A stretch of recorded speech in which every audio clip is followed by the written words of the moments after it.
They're an unassuming bunch. You'd be forgiven for missing the picketers outside Euston Station. But these strikes are bringing the country to a standstill again.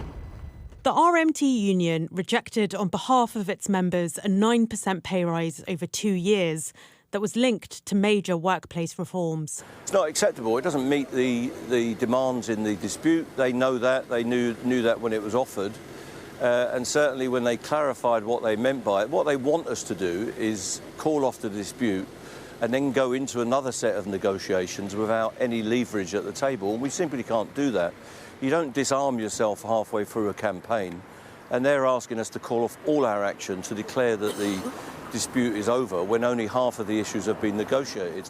So the 24-hour strike went ahead, a day after train drivers belonging to the ASLEF union also walked out.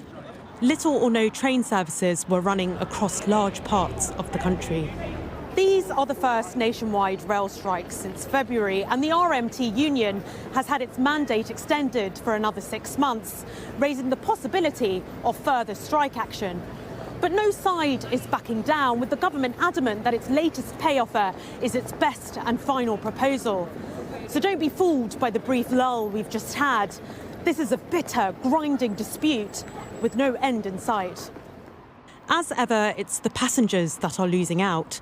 No side wants to be held responsible, so the blame game is in full swing.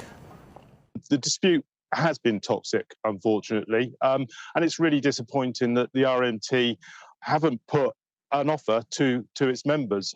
Speaking to some of my colleagues who are members of the RMT, I know that they're angry that they haven't been given that opportunity to help resolve this dispute. For some, their patience is waning, but many others are still sympathetic to the cause. They do so much and they obviously, work really hard. I just think they should be getting paid more, to be honest. It's disrupted our plans. We're on our way to Eurostar, so it has incurred extra costs for us today. They should settle, to be perfectly honest, like the other unions have settled, and it's disrupting people's lives.